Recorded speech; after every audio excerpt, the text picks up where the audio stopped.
এখন আমরা অন্য একটা বিষয় শিখতে যাচ্ছি। এটা প্রকৃতপক্ষেই একটা নিখুঁত ব্যাপার। যখন কোনো কিছু ভারসাম্যপূর্ণ থাকে তার মানে হচ্ছে এটা মাঝখান থেকে ঝুলে আছে। সুতরাং আপনি যদি মাঝখানে একটা কিছু রাখেন তাহলে অর্ধেক একদিকে থাকবে আর বাকি অর্ধেক আরেক দিকে থাকবে। তো কোন আয়াতটি মাঝখানে আছে? কৌশলী প্রশ্ন। ইয়াকা নাবুদু ওয়া ইয়াকা নাস্তাইন। ঠিক আছে, এখন ইয়াকা নাবুদু ওয়া ইয়াকা নাস্তাইন এই আয়াতের ভেতরেই কয়টি অংশ আছে? দুইটি অংশ। প্রথম অংশটি কি? ইয়াকা নাবুদু। দ্বিতীয় অংশটি কি? ওয়া ইয়াকা নাস্তাইন। এখন লক্ষ্য করুন, ইয়াকা নাবুদু হলো প্রথম অংশের উপসংহার। ইয়াকা নাবুদু প্রথম অংশের উপসংহার। এর দ্বারা আমি কি বোঝাতে চাচ্ছি? আপনি যদি আলহামদুলিল্লাহ রাব্বিল আলামিন আর রহমান আর রহিম মালিক ইয়াউমিদ্দিন সম্পর্কে জেনে থাকেন, তাহলে আপনি কোন উপসংহার পাবেন? ইয়াকা নাবুদু উপসংহার। এটাই আপনার উপসংহার। আমি আল্লাহর দাস হতে চাই, চিনি তাই তার দাস হতে চাই। এখন আয়াতটির দ্বিতীয় অংশ কি? ওয়া ইয়াকা নাস্তাইন। আল্লাহর নিকট থেকে চূড়ান্ত পর্যায়ে কোন সাহায্যটি আপনি চান? চূড়ান্ত কোন সাহায্যটি আপনি আল্লাহর থেকে পান? তা হচ্ছে তার দেখানো পথ। ওয়া ইয়াকা নাস্তাইন হলো দ্বিতীয় অংশের সূচনা। ইয়াকা নাবুদু হলো প্রথম অংশের উপসংহার, আর ওয়া ইয়াকা নাস্তাইন হলো দ্বিতীয় অংশের সূচনা। মধ্যবর্তী আয়াতের বিবেচনায় এই সূরাটি একদম নিখুঁতভাবে ভারসাম্যপূর্ণ। এটা অবিশ্বাস্য, সত্যি বিস্ময়কর। চলুন আবার পেছনে যাই। ফাতিহা আরও কিছু বিষয়কে ভারসাম্য দান করে।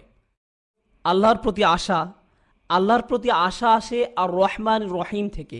কিন্তু আশা যদি অন্ধ হয় আপনি দায়িত্ব জ্ঞানহীন হয়ে পড়বেন। আর দায়িত্ব কোন আয়াত থেকে আসে?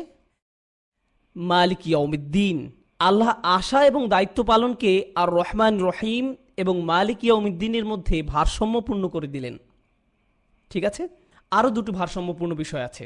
আপনি যদি শুধু প্রশংসা করেন এটা আসল প্রশংসা নাও হতে পারে। আবার আপনি যদি শুধু কৃতজ্ঞতা প্রকাশ করেন তাতে প্রশংসা অন্তর্ভুক্ত নাও হতে পারে। আলহামদুলিল্লাহ, এটা জ্ঞান এবং কর্মের মাঝে ভারসাম্য দান করে।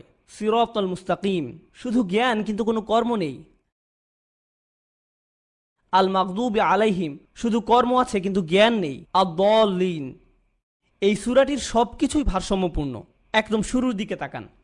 শুরুটা বলছে রাব্বিল আলামিন, পৃথিবীর সব মানুষ, পৃথিবীর সব জাতি। আর সূরা শেষে এসে আল্লাহ বললেন গোটা আলামিনের মধ্যে শুধু 3 ধরনের মানুষ আছে। এই আলামিন হবে হয় সিরাতুল মুস্তাকিমের অনুসারীরা, যাদের উপর আল্লাহ নিয়ামত বর্ষণ করেছেন, অথবা তারা হবে আল মাগদুবি আলাইহিম, অথবা হবে আদ-দাল্লিন। পৃথিবীর সব মানুষই এই 3 শ্রেণীর কোনো একটিতে পড়ে যায়। পৃথিবীর প্রত্যেকটি মানুষ আল আলামিনের অন্তর্ভুক্ত, যার মানে হলো হয় তারা আল্লাযীনা আনআমতা আলাইহিম, যাদেরকে আল্লাহ নিয়ামত দান করেছেন, অথবা যারা আল্লাহর ক্রোধের শিকার হয়, অথবা যারা এখন বিভ্রান্ত এবং পথভ্রষ্ট। এগুলো হচ্ছে শুধুমাত্র 3টি শ্রেণী। এটাই শেষের দিকে এসে এভাবে আল আলামিনের বর্ণনা দেয়া হয়েছে। ফাতিহা শুরু হয়েছিল একটা ব্যক্তিগত সম্পর্কের বর্ণনা দিয়ে। আলহামদুলিল্লাহ। হামদ কি দলগতভাবে করা হয় নাকি এটা অন্তরে অনুভব করা হয়? এটা অন্তরে অনুভব করা হয়। এমনকি এই প্রশংসা যদি আপনারা দলগতভাবেও করেন, আল্লাহ এই প্রশংসার ব্যাপারটা কি দলগতভাবে বিচার করবেন নাকি একজন একজন করে? একজন একজন করে। আল্লাহ আমাদের রব ব্যক্তিগতভাবে। এটা কি একটা ব্যক্তিগত সম্পর্ক যে আল্লাহ আমাদের রব? হ্যাঁ, এটা একটা ব্যক্তিগত সম্পর্ক। আল্লাহ রহমান আর রহিম, এটা কি ব্যক্তিগত না দলগত? এটা অবশ্যই একান্ত ব্যক্তিগত। এটা অবশ্যই একান্ত ব্যক্তিগত। আল্লাহ বিচার দিবসে আমাদেরকে কি ব্যক্তিগতভাবে নাকি দলগতভাবে বিচার করবেন? কুল্লুহুম আতিহি ইয়াউমাল কিয়ামাতি ফারদা, প্রত্যেকেই কিয়ামতের দিন আল্লাহর কাছে আসবে, একজন মানুষ একবারে। সূরা ফাতিহার শুরু সবকিছু ছিল ব্যক্তিগত, আর যখন আপনি শেষে আসবেন দেখবেন এটা সমষ্টিগতভাবে ভারসাম্যপূর্ণ। ইয়াকা নাবুদু ওয়া ইয়াকা নাস্তাইন ইহদিনাস সিরাতাল মুস্তাকিম। কোরআন নিজেই পরিপূর্ণ ভারসাম্যপূর্ণ। ফাতিহা হলো প্রথম সূরা। শেষ সূরাটি কি? সমগ্র কোরআনের সর্বশেষ সূরাটি কোনটি? সূরা নাস। কুল আউযু বিরাব্বিন নাস মালিকিন নাস। ফাতিহা একটা ইতিবাচক শব্দ দিয়ে শুরু হয়েছে। এটা শুরু হয়েছে আল হামদ দিয়ে, যা একটা ইতিবাচক শব্দ। আর সূরাতুন নাস শুরু হয়েছে কুল আউযু দিয়ে, যা একটা নেতিবাচক শব্দ, আশ্রয় চাওয়া। পজিটিভ শক্তি বৃদ্ধি, নেগেটিভ শক্তি বৃদ্ধি। ফাতিহা শুরু হয়েছিল একটি বিশেষ্য পদ দিয়ে, আর সূরা নাস শুরু হয়েছে একটি ক্রিয়াপদ দিয়ে। ফাতিহার প্রার্থনা সমষ্টিগত, নাবুদু, নাস্তাইন, ইহদিনা। আর সূরা নাস এক বচন, কুল আউযু, আমি আশ্রয় চাই, আমরা আশ্রয় চাই নয়। এটাই হচ্ছে স্বাতন্ত্র বৈশিষ্ট্য। ফাতিহা বলে দুই ধরনের দল আছে যাদের অন্তর্ভুক্ত হওয়া তোমার উচিত নয়। দুই ধরনের দল আছে যাদের থেকে তোমার দূরে থাকা উচিত। সেই দুই শ্রেণীর দলভুক্ত কারা? তারা হলো আল মাগদুবি আলাইহিম এবং আদ-দাল্লিন। এগুলো হলো দল। এবার আপনি যদি সূরা নাসে ফিরে যান তাহলে দেখবেন এখানেও দুই ধরনের খারাপ প্রভাবের কথা বলা হয়েছে, কিন্তু সেগুলো ব্যক্তিগত খারাপ প্রভাব। আল্লাযী ইউওয়াসউইসু ফি সুদুরিন নাস মিনাল জিন্নাতি ওয়ান নাস, জিন এবং মানুষ থেকে। সুবহানাল্লাহ। এখন এক মিনিট। কুল আউযু বি, শেষ করুন। কুল আউযু বি রব্বিন নাস, আলহামদুলিল্লাহি রব্বিল আলামিন। রব্বিন নাস, রব্বিল আলামিন। তিনি বলেন মালিকিন নাস। মালিকিন নাস ফাতিহাতে আমরা কি পড়ি? মালিক ইয়াউমিদ্দিন। তিনি বলেন ইলাহিন নাস, আর প্রসঙ্গত ইলাহ মানে আপনি যার ইবাদত করেন। আর সূরা ফাতিহাতে আমরা কি বলি? ইয়াকা নাবুদু, আমরা আপনার ইবাদত করি।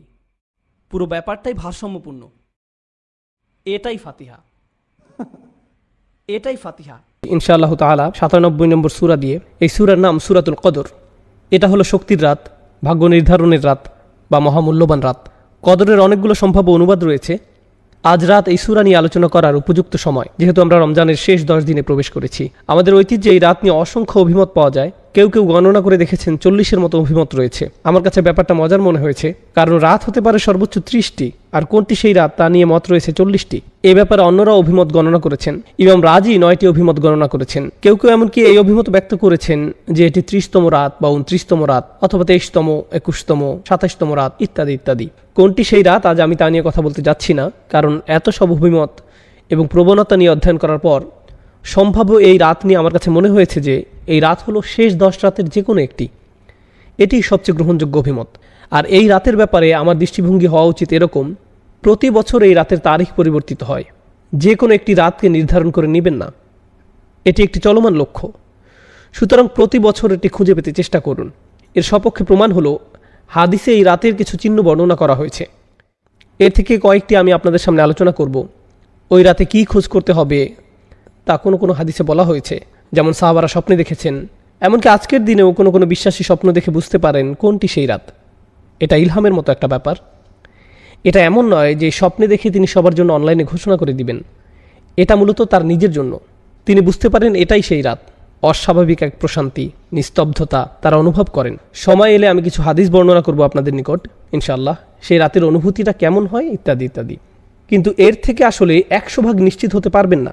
অ্যান্টার্কটিকার মানুষ তো আর কদরের রাতের নিদর্শন হিসেবে ঠান্ডা বাতাস অনুভব করবে না এবং বলবে না ও এটাই লাইলাতুল কদর। এমনটা করতে যাচ্ছে না। মানুষ বিভিন্ন ধরনের জলবায়ুতে বাস করে। যেমন যেমন স্কটল্যান্ডে যারা বাস করে সেখানকার জলবায়ু প্রধানত মেঘাচ্ছন্ন। এজন্য সকালবেলা সূর্যের তীব্র আলো সেখানে খুব একটা দেখা যায় না। তাই এভাবে বলা কঠিন যে অমুক অমুক নিদর্শনগুলো একেবারে পরিষ্কারভাবে লাইলাতুল কদরের প্রতি নির্দেশ করছে। কিছু কিছু নিদর্শন এই রাতের প্রতি সম্বন্ধযুক্ত করা হয়েছে, তবে এটা হার্ড কোনো সায়েন্স নয়। তবুও আমি আবারও আমার নিজেকে এবং আপনাদেরকে স্মরণ করিয়ে দিতে চাই, এই রাতের খোঁজ করা খুবই গুরুত্বপূর্ণ এক অনুসন্ধান। এটা এত বড় একটি ব্যাপার যে আল্লাহ সম্পূর্ণ একটি সূরা, একটি বা দুইটি আয়াত নয়, আল কোরআনের সম্পূর্ণ একটি সূরা উৎসর্গ করেছেন শুধু এই উদ্দেশ্যে। আর এটাই কেবল নয়, সূরা দুখানের শুরুতে তিনি আবারও এই রাতের কথা বলেছেন। ৪৪ নম্বর সূরার প্রথম প্যাসেজ শুধু এই রাতের জন্য তিনি উৎসর্গ করেছেন। এই রাত কিসের প্রতি আভাস দেয়? কেন এই রাত গুরুত্বপূর্ণ? তাই এটা কোনো ছোট ব্যাপার নয়। অন্য অনেক দিন এবং রাতের মর্যাদাও ইসলামে স্বীকৃত। যেমন হজের দিনগুলোর পবিত্র মর্যাদা রয়েছে, গোটা রমজান মাসেরও একটা ধর্মীয় মর্যাদা রয়েছে। কিন্তু বছরের যে কোনো সময় বা তারিখের জন্য এভাবে গোটা একটি সূরা উৎসর্গ করা হয়নি। এরকম আর হয়নি। এই ব্যাপারে কেবল আরেকটি সূরার কথা আমার মনে পড়ে, যা একটা নির্দিষ্ট সময়ের জন্য উৎসর্গ করা হয়েছে, সূরাতুল জুমআ। সেক্ষেত্রে সম্পূর্ণ সূরা এই উদ্দেশ্যে উৎসর্গ করা হয়নি, শুধু শেষের কয়েকটি আয়াত 9, 10 এবং 11। সূরার বাকি অংশ অন্য বিষয় নিয়ে, যা শুক্রবারের নামাজের দিকে নিয়ে যায়। কদরের বিষয়টি অনন্য। এই ব্যাপারটা আমাদের মাথায় রাখা প্রয়োজন। আমরা যেহেতু এই রাতগুলো শুরু করতে যাচ্ছি, আমি দোয়া করি আল্লাহ আযজা ওয়া জাল্লা যেন আমাদেরকে সুযোগ, শক্তি, উৎসাহ, আন্তরিকতা, খাঁটি অশ্রু দান করেন, যার মাধ্যমে এই সময়ে আমরা আল্লাহর ক্ষমা লাভ করতে পারি। ওকে, তো আল্লাহ আজ্জা ওয়া জাল্লা শুরু করছেন এই বলে, ইন্না আনজালনাহু ফি লাইলাতুল কদর, নিশ্চয়ই আমি এটা নাজিল করেছি লাইলাতুল কদরে। লক্ষ্য করুন, পূর্বের সূরাতে সূরার আলোকে জিবরাইল আলাইহিস সালাম প্রথম ওহী নিয়ে এসেছিলেন, কিন্তু আল্লাহ এই সমীকরণ থেকে জিবরাইল আলাইহিস সালামকে দূর করে দিলেন, যেন এমনটি বলা হচ্ছে, হ্যাঁ জিবরিল এসেছে, কিন্তু কথাগুলো আমার নিজের, আমি এই ওহী পাঠিয়েছি। তিনি নিজে ক্রেডিট নিচ্ছেন এবং এই কদরের রাতের ব্যাপারটা আরো সরাসরিভাবে বললেন। এভাবে বলেননি যে আমি আমার দূত জিবরিলকে তোমার নিকট পাঠিয়েছি, বরং বলেছেন নিশ্চয়ই আমি এটি নাজিল করেছি। এর মাঝে হু এর প্রতি লক্ষ্য করুন, ইন্না আনজালনাহু, কুরআন নাজিল করেছি বলার পরিবর্তে বলা হয় আমি এটি নাজিল করেছি। আরবি ব্যাকরণের ভাষায় এর নাম দমিরে সান। অন্য কথায় যখন বলেন এটি, তার মানে কিছু একটা যা মানুষ আগে থেকেই জানে। যেমন আপনাদের সাথে বাক্যালাপ করার সময় জিজ্ঞেস করলাম, আপনারা কি এটা দেখেছেন? হয় আপনাদের কোনো ধারণাই নেই আমি কি নিয়ে কথা বলছি, চোখ ঘুরিয়ে জিজ্ঞেস করলেন আমাদের কি দেখার কথা, অথবা দুজনেই ক্রিকেট ম্যাচ দেখেছিলেন কিংবা উভয় ফুটবল খেলা দেখেছিলেন। তাই আমি যখন জিজ্ঞেস করলাম, ইয়েস দেখেছি, দারুণ হয়েছে, কেউ এখানে খেলা বা ম্যাচের কথা উল্লেখ করেনি, উভয় বলছে এটা, কারণ বিষয়টা আমাদের মাথায় আছে। যখন আল্লাহ বলছেন ইন্না আনজালনা হু, আমি এটা নাজিল করেছি, এর দ্বারা ইঙ্গিত করছে যে কোরআন অবতীর্ণ হওয়া কালে এই ব্যাপারটা সবার মাথায় ছিল। কোরআন তখন বিস্ময়কর এক ব্যাপার হয়ে দাঁড়িয়েছিল। যখন কেউ বলেছিল তুমি কি এটা শুনেছ, এমন কথা শুনলে মক্কার মানুষরা কোরআন ছাড়া আর অন্য কিছুর কথা ভাবতে পারে না। কবিতা, ছন্দ বা কোনো গল্পের কথা তাদের মাথায় আসতো না, এমনকি শত্রুদের মাথায়ও না। কোরআন গোটা শহরে ছড়িয়ে পড়েছিল। তাই আল্লাহ যখন বলছেন এটি, তখন বিশ্বাসী অবিশ্বাসী সবাই বুঝতে পেরেছিল এখানে এটি বলতে কোরআনকে বোঝানো হয়েছে। বিষয়টা কোরআনের আভিজাত্য এবং শক্তিমত্তার তারিফ করছে, যে কোরআনের নামও উল্লেখ করার প্রয়োজন পড়ছে না, মানুষ এমনিতেই বুঝতে পারছে কি নিয়ে কথা বলা হচ্ছে। তাহলে ধারণাটি এর মাঝে এসে গেছে, ইন্না আনজালনাহু, আমি এটা নাজিল করেছি। ইন্না আনজালনাহু এর ব্যাখ্যায় ইবনে আব্বাস রাদিয়াল্লাহু তাআলা আনহু থেকে আরেকটি আকর্ষণীয় মত পাওয়া যায়। মতটি হলো খুবই চমৎকার। আল্লাহ আজ্জা ওয়া জাল্লা সম্পূর্ণ কোরআন অবতীর্ণ করেন। আল্লাহ আজ্জা ওয়া জাল্লা সপ্তম আকাশ থেকে প্রথম আকাশে এক রাতে, এই কদরের রাতে, তারপর প্রথম আকাশ থেকে দীর্ঘ 23 বছরে অল্প অল্প করে রাসূলুল্লাহ সাল্লাল্লাহু আলাইহি সাল্লামের উপর অবতীর্ণ করা হয়। সুতরাং ওহী এসেছে দুই পর্যায়ে। ইনজাল অর্থাৎ সম্পূর্ণ ওহী অবতীর্ণ হয় সপ্তম আকাশ থেকে প্রথম আকাশে এক রাতে, এরপর 23 বছরে অল্প অল্প করে পৃথিবীতে নাজিল হয়। আর এই অভিমতটি ইবনে আব্বাস রাদিয়াল্লাহু তাআলা আনহুর উপর আরোপ করা হয়। স্কলাররা বিশ্বাস করেন তিনি এটা রাসূলুল্লাহ সাল্লাল্লাহু আলাইহি সাল্লামের কাছ থেকে শিখেছেন। এর কারণ হলো একজন সাহাবী হিসেবে ইবনে আব্বাস রাদিয়াল্লাহু তাআলা আনহুর পক্ষে সপ্তম বা প্রথম আকাশে কি হচ্ছে তা জানা সম্ভব নয়। এগুলো অদৃশ্য জগতের ব্যাপার। এই অদৃশ্য জগতের ব্যাপারে তার পক্ষে আত্মবিশ্বাসের সঙ্গে মন্তব্য করা একমাত্র তখনই সম্ভব যখন তিনি এগুলো রাসূলুল্লাহ সাল্লাল্লাহু আলাইহি সাল্লাম থেকে জেনে থাকবেন। অন্যথায় তিনি অদৃশ্য জগৎ সম্পর্কে এরকম মন্তব্য করার দুঃসাহস দেখাতেন না। অদৃশ্য জগৎ নিয়ে আত্মবিশ্বাসের সঙ্গে একমাত্র কথা বলতে পারেন রাসূলুল্লাহ সাল্লাল্লাহু আলাইহি সাল্লাম, যাকে অদৃশ্য জগৎ সম্পর্কে জানানো হয়েছিল। যদি কোনো সাহাবী অদৃশ্য জগৎ নিয়ে কথা বলেন, বিশেষ করে ইবনে আব্বাস রাদিয়াল্লাহু তাআলা আনহুর মতো জ্ঞানী সাহাবীর ক্ষেত্রে, তাহলে আমাদের বিশ্বাস যে তিনি সেটা রাসূলুল্লাহ সাল্লাল্লাহু আলাইহি সাল্লামের কাছ থেকে শিখেছেন। তিনি হয়তো সরাসরি রাসূল সাল্লাল্লাহু আলাইহি সাল্লামকে উদ্ধৃত করছেন না, বরং তার নিজের মতো করে বলেছেন। এজন্য এ ধরনের বর্ণনাকে বলা হয় মারফু, অর্থাৎ এই জ্ঞান রাসূল সাল্লাল্লাহু আলাইহি সাল্লামের কাছ থেকে অর্জন করা হয়েছে। এই সূরার প্রথম আয়াতটি কিভাবে ব্যাখ্যা করা হবে এই নিয়ে আরেকটি অভিমত পাওয়া যায়। এটাকে এমনভাবে ব্যাখ্যা করা যায়, আমি কদরের রাতে এটি পাঠানো শুরু করেছি, অর্থাৎ মহানবী সাল্লাল্লাহু আলাইহি সাল্লামের প্রতি কোরআন অবতীর্ণ হওয়া শুরু করে এই রাতে। কেউ কেউ যুক্তি দেখান এখানে হু আগের সূরা ইকরা বিইসমি রাব্বিকাল্লাযী, এটা হলো আল্লাযী খালাক, সেই ওহী আমি কদরের রাতে নাজিল করেছি। তাহলে এটি ওইটার প্রতি ইঙ্গিত করছে। এই সূরা অধ্যয়নকালে গুরুত্বহীন আরেকটি অভিমত পাওয়া গেছে। এটা আসলে তেমন কোনো বিষয় না, তারপরেও আমি একাডেমিক উদ্দেশ্যে তা উল্লেখ করছি। কেউ কেউ এই অভিমত ব্যক্ত করেছেন যে এই লাইলাতুল কদর রমজান মাসের প্রতি নির্দেশ করছে না, এটা শাবান মাসের মধ্যরাতের প্রতি নির্দেশ করছে। কারণ কয়েকটি বর্ণনা আয়েশা রাদিয়াল্লাহু তাআলা আনহার প্রতি আরোপ করা হয়, যেখানে তিনি শাবান মাসের ফজিলতের কথা উল্লেখ করেছেন। একে লাইলাতুল মুবারাকাও বলা হয়। তাই তারা এই অভিমত ব্যক্ত করেছেন যে সম্ভবত এটি রমজান মাসের কথা বলছে না, এটা শাবান মাসের মধ্যরাত সম্পর্কে বলছে। কিন্তু এই অভিমতটি সরাসরি বাতিল করে দেয়া হয়েছে। এর বহু কারণ আছে, আমি শুধু একটি কারণ বলছি।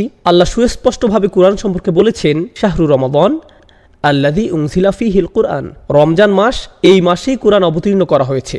রমজান মাসের প্রতিটি রাত কোরআন অবতীর্ণের মাসের অন্তর্গত। তাই আল্লাহ যেহেতু বলছেন আমি এটি লাইলাতুল কদরে অবতীর্ণ করেছি, সুতরাং লাইলাতুল কদর কেবল রমজান মাসেই হওয়া সম্ভব। এই দুইটি একে অপরের সাথে ওতপ্রোতভাবে জড়িয়ে আছে, একে অন্যভাবে দেখার অবকাশ নেই। এখন আমি কদর শব্দের অর্থ নিয়ে কিছু কথা শেয়ার করতে চাই।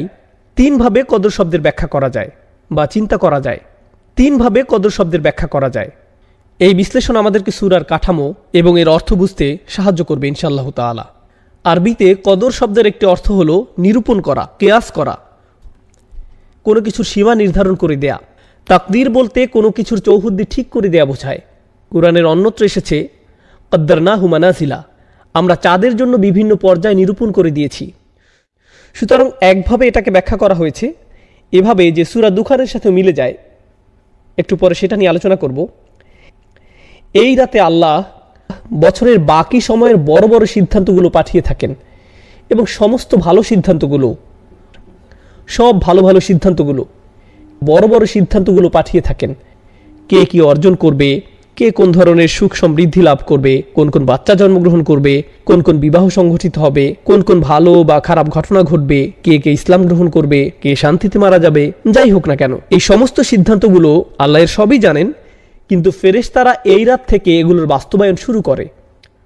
সরকারের যেমন বাজেট থাকে এবং সেই বাজেটের বাস্তবায়ন থাকে, এটা সেই রাত, এটা সেই রাত, এটা সেই রাত যে রাতে আল্লাহর সিদ্ধান্তগুলো পাঠানো হয় এবং ফেরেশতাদের মাধ্যমে এগুলোর বাস্তবায়ন করা শুরু হয়।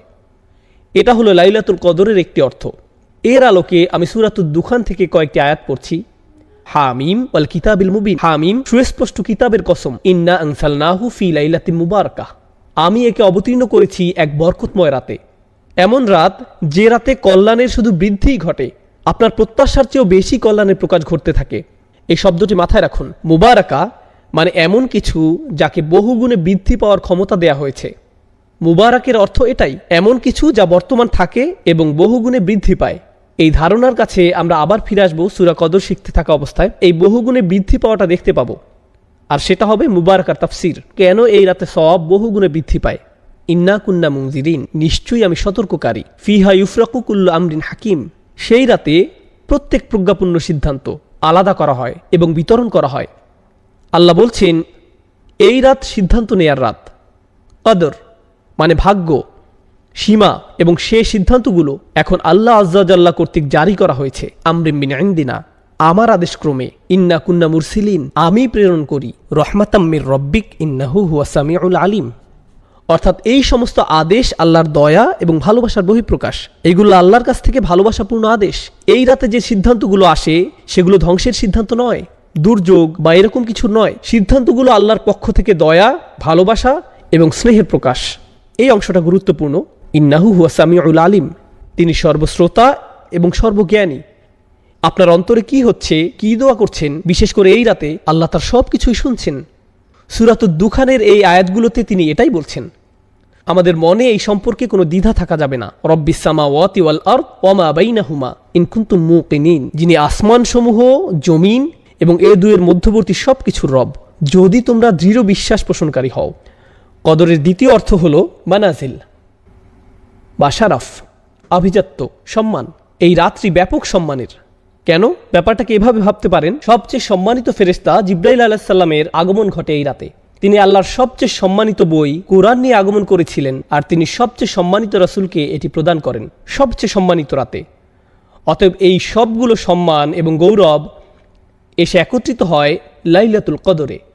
মনে হয় যেন প্রথম আয়াতটি ইন্না আনজালনাহু ফি লাইলাতুল কদর বর্ণনা করছে যে কেন এই রাত্রি এত সম্মানের এবং এত গৌরবের। এখন পর্যন্ত আমি ভাগ্য এবং সম্মান অর্থের ব্যাখ্যা করেছি। কদর বা কুদরতের আরেকটি অর্থ হলো ক্ষমতা।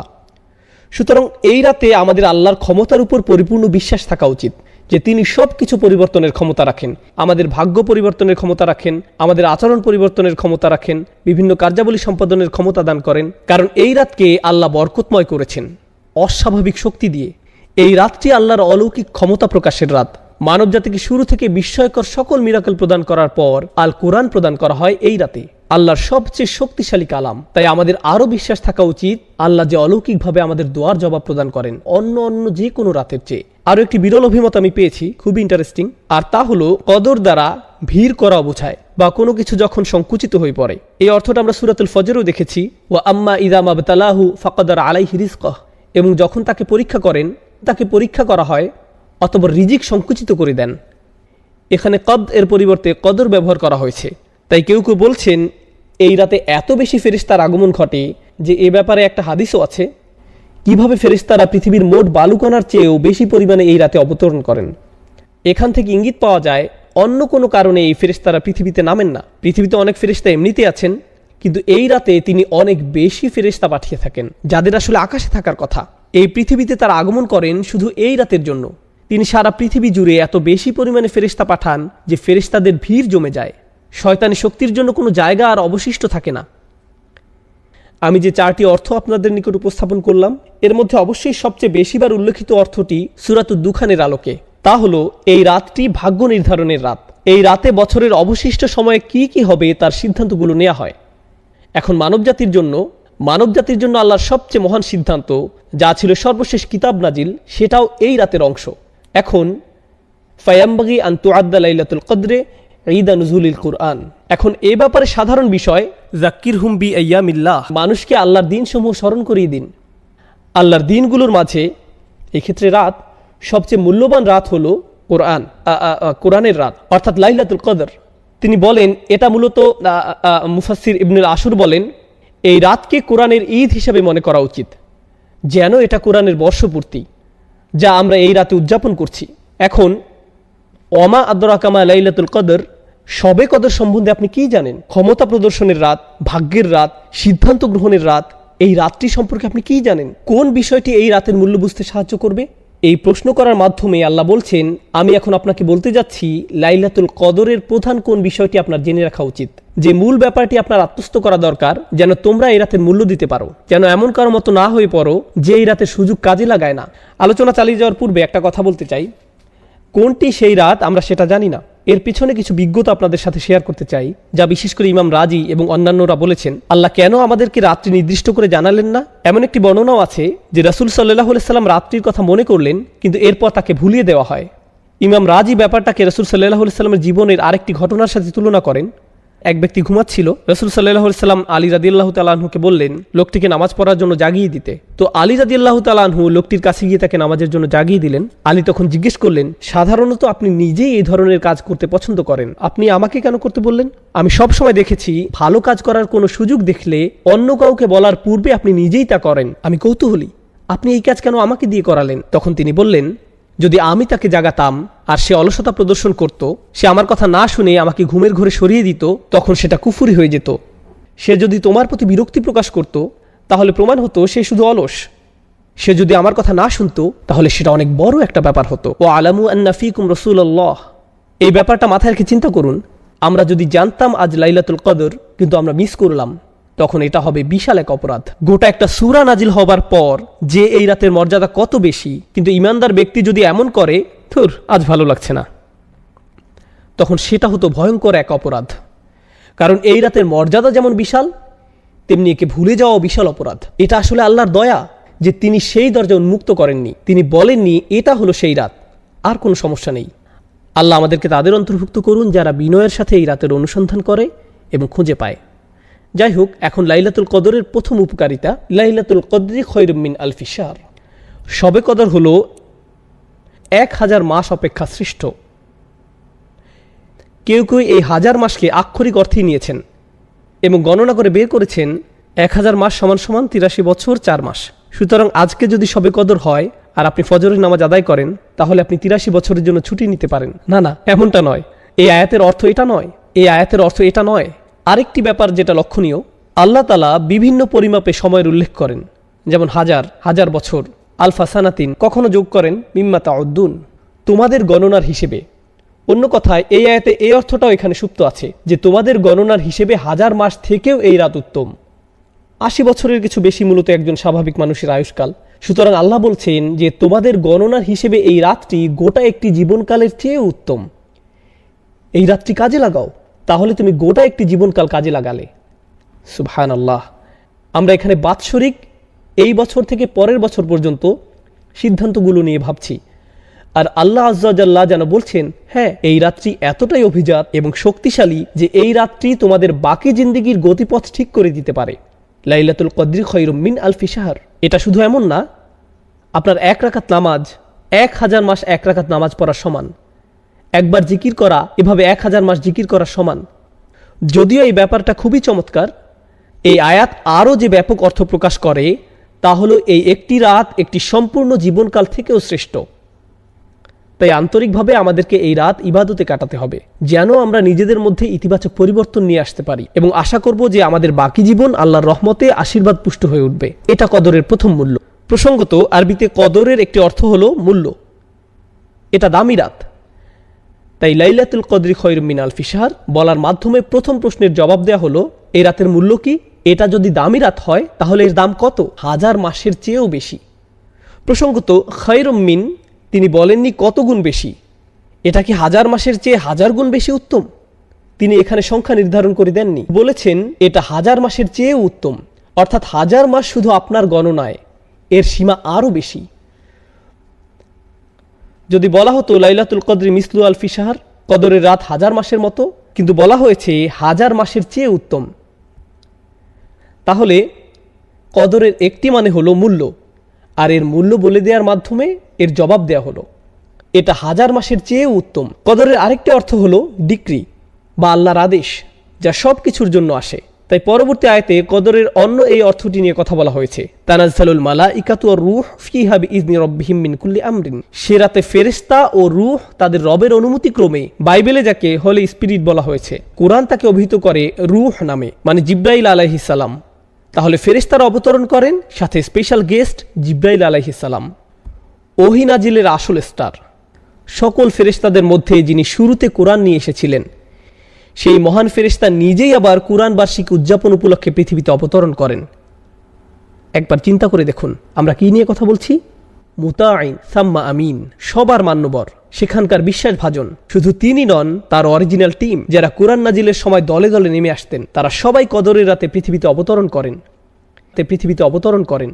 ইনি সেই জিবরিল আলাইহিস সালাম, যিনি মূসা আলাইহিস সালাম, ঈসা আলাইহিস সালামের নিকট কিতাব নিয়ে এসেছিলেন, ও আইয়াদনাহু বিরূহিল কুদুস, এবং যিনি রাসূলুল্লাহ সাল্লাল্লাহু আলাইহি সাল্লামের নিকট ওহী নিয়ে আসতেন।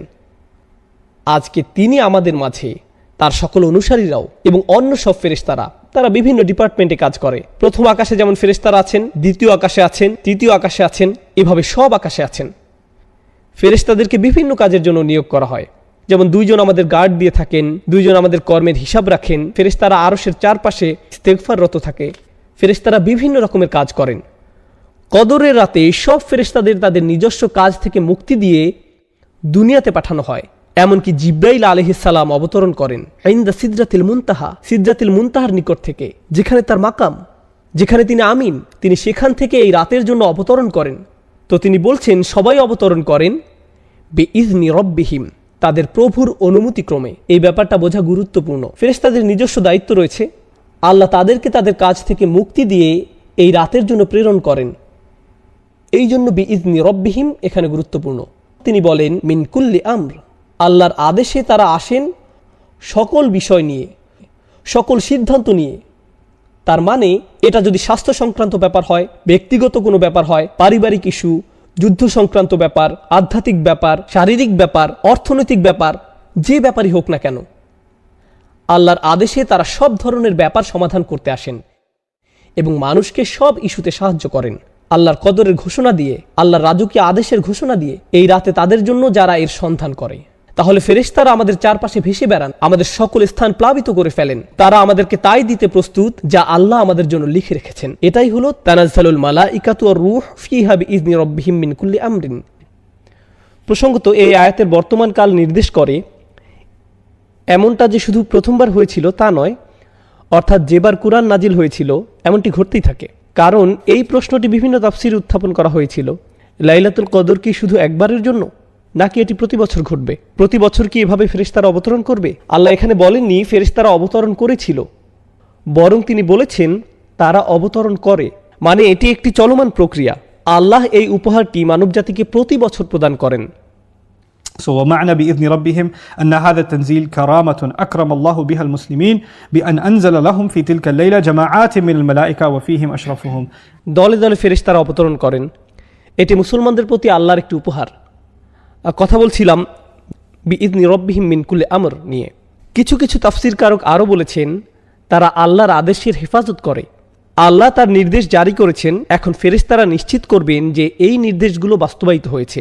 এখন দ্রুত শেষ আয়াত নিয়ে কথা বলবো।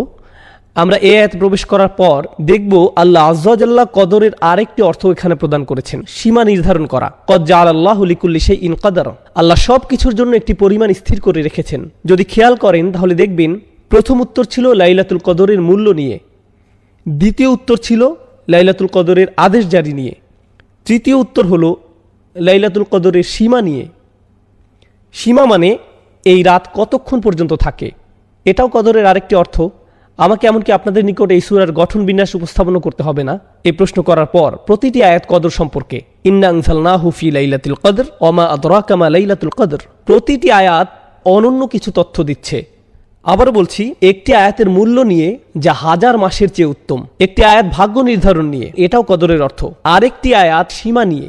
আর সীমা নিয়ে এই আয়াতটি আমার নিকট খুবই মনোমুগ্ধকর। সালামুন হিয়া হাত্তা মাতলা আইল ফাজর। আমি শুরু করব এই অনন্য বৈশিষ্ট্য নিয়ে। মাতলা অর্থ ফজরের উদয়, একেবারে ভোরের সময় নয়। ফজরের উদয় মানে সূর্য ইতিমধ্যে উদয় হয়ে যাচ্ছে। অন্য কথায় আল্লাহ এত দয়ালু, এতই মহান এবং এই রাতে এতই উদার যে জানেন তো আমাদের সাহরির সময় শেষ হয়ে যায় অন্ধকার থাকতেই, যখন দ্বিতীয় ফজরের আগমন ঘটে। লাইলাতুল কদরের ক্ষেত্রে এই নিয়ম নয়। লাইলাতুল কদর আলো দেখা পর্যন্ত চলতে থাকে। তিনি এর সময় বাড়িয়ে দিয়েছেন, তিনি এর মূল্য বাড়িয়ে দিয়েছেন মাতলা আইল ফাজর। তাহলে এর সীমা অন্য কোনো রাতের মতো নয়। আল্লাহ ভোরবেলার সময়টাকেও রাতের অংশ হিসেবে গণনা করছেন। এটা লাইলাতুল কদরের অনুপম একটি উপহার যে আল্লাহ আযজা ওয়া জাল্লা এর সময়সীমাকে আমাদের জন্য বৃদ্ধি করেছেন। এখানে বলছেন সালামুন হিয়া। আপনারা যারা আরবির সাথে কিছুটা পরিচিত তারা জানেন যে সাধারণ নিয়মে হওয়ার কথা হিয়া সালামুন, মুবতাদা এবং খবর হিয়া সালামুন, কিন্তু তিনি এই ক্রম উল্টো করে বললেন সালামুন হিয়া। এর ফলে যা হয়, والسلام مصدر أو اسم مصدر معناه السلامة. এর ফলে তিনি এক ধরনের ইখতিসাস তৈরি করলেন। এই রাতের মতো কোনো শান্তি নেই, কোনো রাত এমন নেই যার এই রাতের মতো শান্তি আছে। এটাই সালামুন হিয়া। কোনো রাতের শান্তি এই রাতের মতো নয়, কোনো রাতের শান্তি এই রাতের মতো নয়। একটা